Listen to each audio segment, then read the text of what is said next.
नाजरीन, मैं हूं सुल्तान और आप देख रहे हैं मेरा डिजिटल चैनल।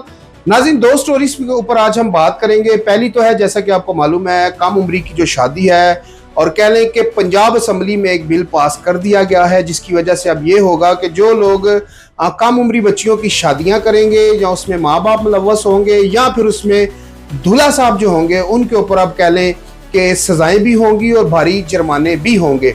इसके ऊपर बात करेंगे। दूसरा बात करेंगे, जैसा कि आपको मालूम है, एक हफ्ता पहले पाकिस्तान के जो वजीर आजम जनाब शहबाज शरीफ साहब हैं, फील्ड मार्शल सैयद आसिम मुनीर साहब और इसाक डार साहब वजीर खारजा जो हैं, उनकी एक ही कोशिश थी कि जो ईरान है या अमेरिका है, इसकी जो जंग बंदी है, इसकी सालसी का जो किरदार थे, यानी कि वो ये चाह रहे थे कि ये जो जंग है अब ये रुक जानी चाहिए, जंग बंद हो जानी चाहिए।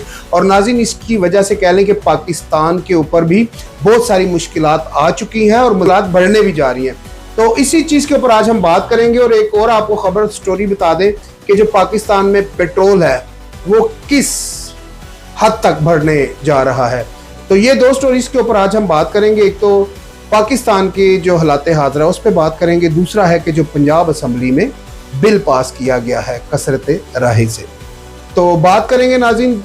खबर की जानिब आगे बढ़ने से पहले मेरी रिक्वेस्ट है कि आप मेरे चैनल को सब्सक्राइब कर दें, वीडियो को लाइक कर दें और बेल आइकॉन का बटन दबा दें ताकि जो नई आने वाली वीडियो है उसका नोटिफिकेशन बर वक्त आप तक पहुंच सके। तो सबसे पहले बात करेंगे जनाब, परेशानी पाकिस्तान के ऊपर या पाकिस्तान की अवाम के ऊपर एक पेट्रोल बम गिराया जाने लगा है।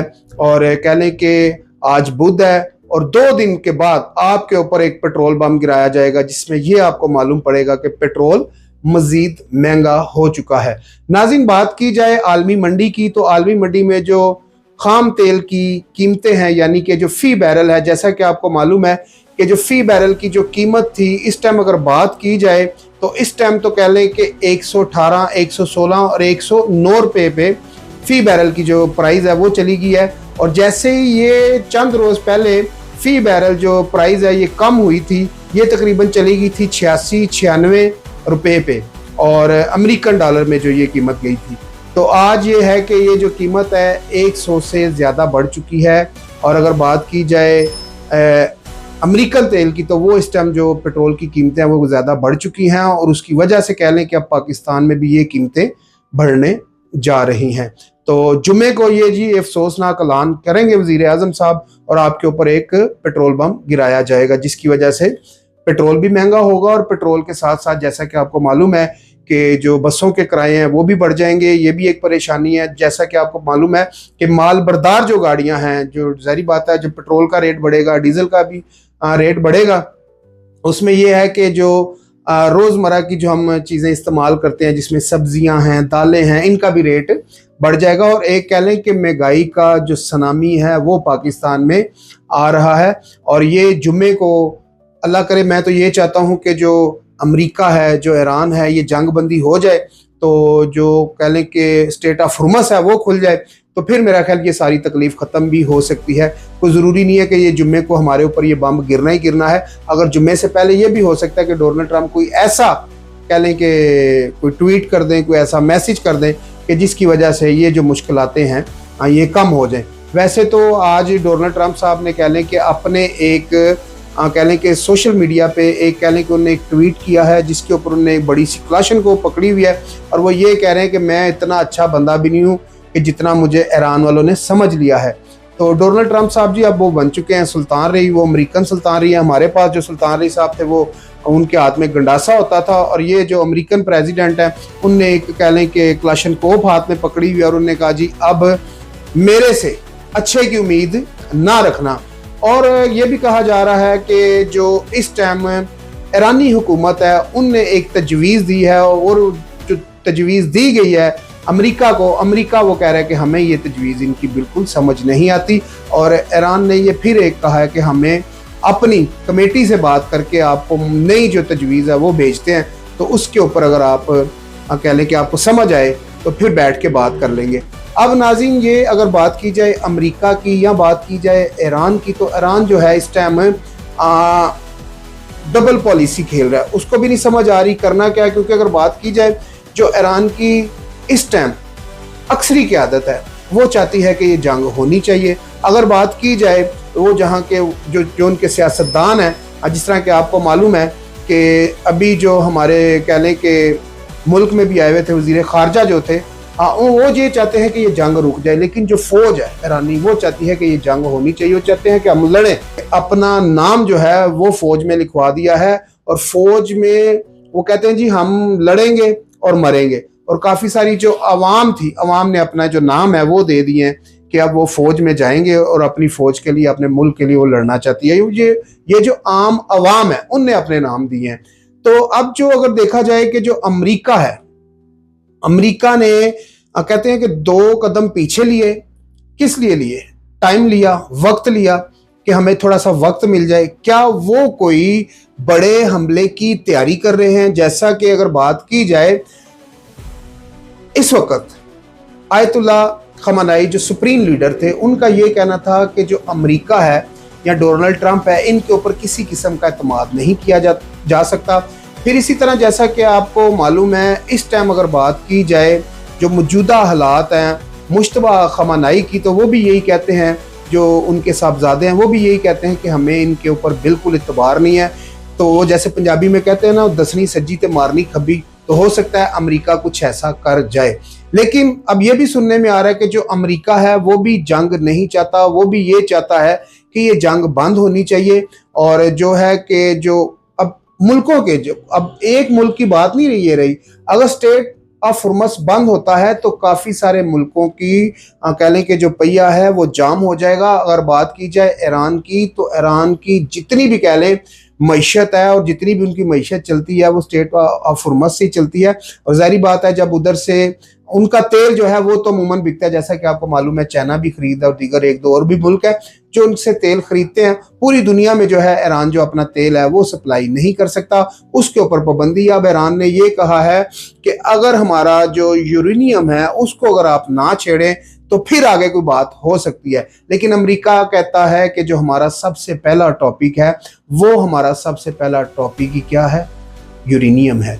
और यूरेनियम की अगर बात की जाए तो कहा यह जाता है नाज़रीन कि 400 से ज़ायद किलोग्राम जो है उनके पास यूरेनियम पड़ा हुआ है। और एक एटमी बम बनाने के लिए कहा यह जाता है कि 3 किलो या 30 किलो यूरेनियम की ज़रूरत पड़ती है। तो अगर बहुत बड़ा मिसाइल बनाया जाए, एटमी बम बनाया जाए, तो उसके ऊपर ये कहा जाता है कि तकरीबन 3 किलो या 30 किलो का यूरेनियम उसमें शामिल किया जाता है। तो वैसे तो जो कह लें कि जो सुप्रीम लीडर थे आयतुल्ला खamenei, उनने अपनी ज़िंदगी में ये जो एटमी बम है इसके ऊपर फतवा लगाया हुआ था कि ये हराम है, ये हम नहीं बनाएंगे। लेकिन कहा यह जाता है कि अंडरग्राउंड इसके ऊपर काम होता रहा है और ये जो कह लें कि जो ईरानी फौज है वो ये बनाती रही है और दुनिया पूरी जो है कि काम करती रही, रुपये पैसा बनाती रही, डॉलर बनाती रही। और जो ईरानी हुकूमत है उसने क्या किया, सारी ज़िंदगी मिसाइल बनाए, जैसा कि आपने देखा कि हो चुके हैं, नुकसान भी हो चुका है। और अब देखना ये होगा कि पाकिस्तान अब दोबारा एक कोशिश कर रहा है। वैसे तो पाकिस्तान की अगर बात की जाए फील्ड मार्शल सैयद आसिम मुनीर की, या बात की जाए वज़ीर आज़म पाकिस्तान शहबाज शरीफ साहब की, या जो वज़ीर ख़ारजा हैं इसहाक़ डार साहब, उनकी अगर बात की जाए तो उनकी जो कोशिश है वो आज भी जारी है। वो ये चाहते हैं कि ये जंग जो है सुलह की तरफ जानी चाहिए, क्योंकि नाज़रीन 10 साल लड़ के भी, 20 साल लड़ के भी, उसके बाद भी दोनों मुल्कों ने टेबल पर ही बैठना है, टेबल पर ही आखिर ये बात ख़त्म होनी है। नाज़रीन अगर जंग की बात की जाए तो जो जंगें होती हैं ये किसी भी मुल्क के लिए बेहतर चीज़ नहीं होती। और आने वाले दिनों में ये कह लें कि अब आने वाले दिनों में क्या, अगर अब आज की हम बात करें 2026 की, तो ये बात अमेरिका को भी समझ आ गई है, ये बात कह लें इसराइल को भी समझ आ गई है और ये बात ईरानी हुकूमत को भी समझ आ चुकी है। नाज़रीन जैसा कि आपने देखा होगा कि जापान के ऊपर जब अमेरिका ने कह लें कि एटमी बम मारा था तो उसको एक अरसा दराज लगा वापस सर्वाइव करने में। तो आज अगर बात की जाए, अल्लाह ना करे कि अब तो कह लें कि बहुत सारे मुल्कों के पास एटमी बम है। तो अगर ये चलते हैं तो तीसरी वर्ल्ड वार हो सकती है। और इसमें जब तीसरी वर्ल्ड वार होगी, तीसरी आलमी जंग होगी, तो बहुत सारे इस्लामी मुल्क, बहुत सारे फॉरेनर मुल्क इसकी लपेट में आएंगे। तो पाकिस्तान की जो पूरी कोशिश है वो यही है कि इसको जो है कि जंग बंदी की तरफ जाना चाहिए और ये जो जंग है अब ख़त्म होनी चाहिए। नाज़रीन, बात की जाए सीनियर सहाफ़ियों की, जो उनका तजज़िया है, जो उनकी राय है, वो बड़ी ज़बरदस्त है। नाम नहीं मैं किसी का लूँगा क्योंकि ज़ाहिरी बात है हमारा सबके साथ बैठना उठना होता है। तो मैं आपको यहाँ पर एक चीज़ शेयर कर दूँ कि जिस तरह अमेरिका बार बार वो कहता है आओ बैठो बात करें, हमारा टेलीफोन नंबर भी आपके पास है, तो अमेरिका जो है बताया ये जा रहा है कि अमेरिका ये चाहता है कि ये जंग बंदी होनी चाहिए। अब ईरान है कि वो थोड़ा कह लें कि पीछे पीछे हट रहा है। ईरान जो है फिलहाल जो है कि अमेरिका की बातों में नहीं आ रहा, जैसा कि मैंने आपको पहले बताया है कि जो आयतुल्लाह खamenei थे और यहाँ फिर मुश्तबा खamenei जो हैं, अब वो ये कहते हैं कि हमें इनकी किसी बात के ऊपर भी इतबार नहीं है। तो जैसा कि मैंने आपको बताया कि जो इनके वज़ीरे खारजा जो आए हुए थे पाकिस्तान, उन्होंने भी कहा यार हमें इनके ऊपर कोई इतबार नहीं है। तो जैसा कि आपको मालूम है जो वज़ीर खारजा हैं वो पाकिस्तान आते हैं, फिर वो कह लें रूस जाते हैं, रूस वालों से मिलते हैं। तो अब कोई खिचड़ी अंदर खाने में कोई ऐसी बन रही है या कोई पक रही है। अमेरिका को एक खदशात का इजहार है, वो ये है कि जो ईरान है, ईरानी हुकूमत को पीछे से चाइना और रूस जो है पूरी पूरी सपोर्ट कर रहा है। अब देखना ये होगा। अच्छा, ये भी अब बात की जा रही है कि कल की जो कह लें कि जो व्हाइट हाउस से कह लें कि जो एक प्रेस कॉन्फ्रेंस की गई है उसमें ये बताया गया है कि जिस कंट्री ने या जिस मुल्क ने ईरान के साथ बिजनेस किया या उसको असला दिया, तो उसके ऊपर भाईजान अब ये अमेरिका जो है नया टैरिफ भी लगाएगा और नया जुर्माना भी करेगा और कह लें कि वो भी सख्ती में आ जाएगा। अब ये कहा जा रहा है व्हाइट हाउस की जानिब से, जो उनकी तर्जमान है। तो मसला यहाँ पर यह है कि पाकिस्तान पूरी कोशिश कर रहा है कि जंग बंदी होनी चाहिए, सुलह होनी चाहिए और जो मुल्क हैं उनमें अमन होना चाहिए। अगर अमन ना हुआ तो फिर पूरी दुनिया इसकी लपेट में आ जाएगी। अभी तो कह लें छोटी छोटी झड़पें लगी हुई हैं, तो अगर खुदा ना खास्ता कोई बड़ी झड़पें लग गई तो फिर आपके पास जो कीमती गाड़ियां हैं 40 लाख, 50 लाख, 60 लाख, 70 लाख, 1 करोड़, 2 करोड़, 3 करोड़ की जो गाड़ियां, जब आपको पेट्रोल और डीजल नहीं मिलेगा तो वो फिर आपको सड़कों पे खड़ी हुई मिलेंगी या फिर आप घरों में खड़ी करके उनके ऊपर कपड़ा डाल देंगे। तो मेरा ख्याल है आप लोग भी, पूरी दुनिया इसके लिए दुआ करें कि ये जो सुलह है ये जल्द से जल्द होनी चाहिए ताकि जो मुल्कों के पहिए हैं वो अच्छे से चल सकें। जैसा कि आपको मालूम है पाकिस्तान डिफ़ॉल्ट होते होते बचा है, डिफ़ॉल्ट से बचा है पाकिस्तान, और बचाने वाले कौन हैं? फील्ड मार्शल सैयद आसिम मुनीर, वज़ीर आज़म पाकिस्तान, और जैसे कि उनकी कबीना है। तो इससे पहले जो हुकूमत थी वो कहती थी कि जो मुल्क है वो डिफ़ॉल्ट हो चुका है, ऐलान होना बाकी है। लेकिन कहते हैं पंजाबी जिन्हों अल्लाह रखे उन्होंने कौन चखे। तो मकसद या नाज़रीन यहाँ पर बात ये है कि ये बहुत ही खुशाइन बात है कि जो इस वक्त की क़यादत है उसने पाकिस्तान को डिफ़ॉल्ट होने से बचाया है।